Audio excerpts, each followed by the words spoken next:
Hi, fifth grade.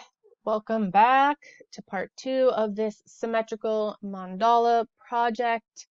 Um, Love that some of you guys posted it to the Google Classroom assignment. I said in the last video it was optional because I get that it's kind of overwhelming to upload every single little step of the project, but I was happy because I like to see what you guys are doing, but I'm trying to make it easier for you. But some of you I was just like the detail that you put in, I'm so excited for how they're coming out. So, great job so far. Today's step or this week's step is not going to be too complicated. Most of you guys probably see it says trace in black. I'm going to give you the option though, because I feel like as fifth graders, you guys can have some kind of artistic choice and some freedom to design things how you want.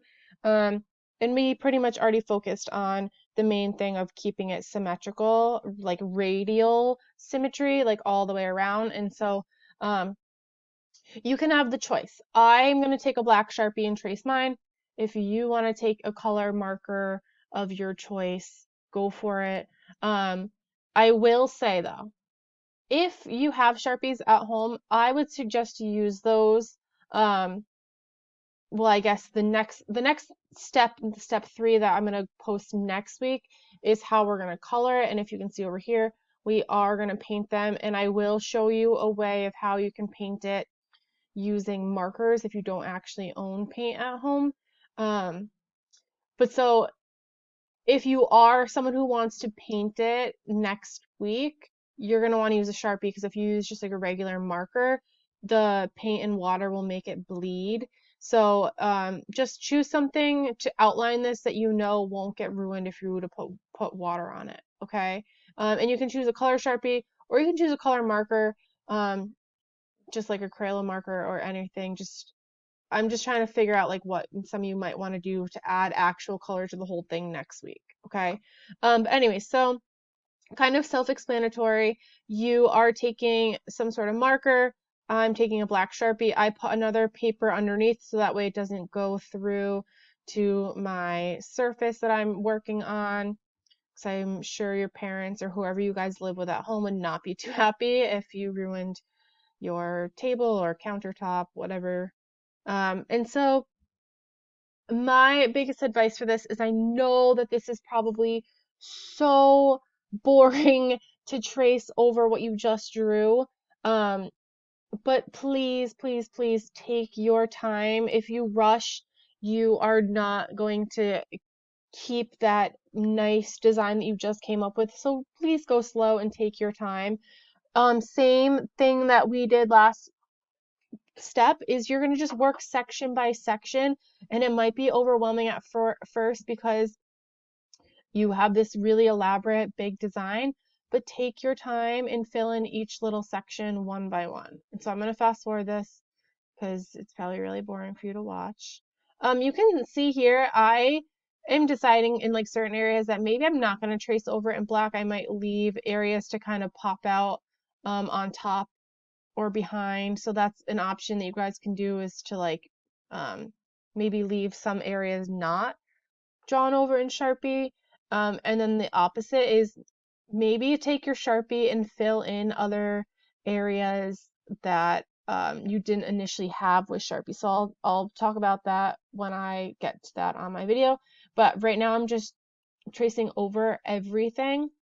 Um, just kind of exactly how I see it. I'm taking an eraser and I'm erasing pretty much everything. And then I'm going to take my black Sharpie again and I'm going to start to fill in more detail, um, just to make it look more interesting. And you can also decide, like, maybe you wanted to color in all black, different areas. I think there will be some on mine that I do make darker. So I'll fast forward this. So just really taking a chance to like look at it, how it looks with Sharpie, and then think about, oh, well, how could I make it look even more interesting? So you can see here I'm making a thicker black line. Um, that's going to create some contrast in my picture. I'm going to go back in this area too, make it darker. So you guys have that option too. And you can see that this took me 13 minutes, so that's why this is only like the one step for this week because it is kind of time consuming to trace back over it. Um, and I know it's not like the most complex things, but I didn't want to give you guys too much work because I know that all of your other teachers and your other related arts teachers are giving you guys a lot of work. So that's why I'm trying to break each step down into little steps, okay? And then next week we are gonna talk about coloring your mandala. Um, so maybe if you are like, oh, I wish we could do more art this week, maybe on a separate piece of paper, you plan out kind of what colors you want to um, color yours or paint it or however, and then next week I will show and talk to you guys about actually painting it or coloring it in. Okay.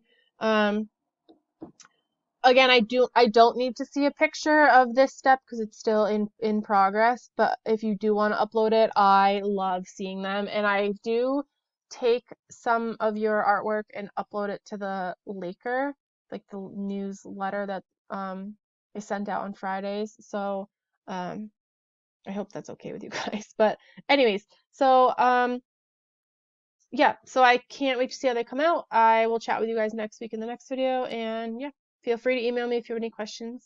And yeah, all right, bye.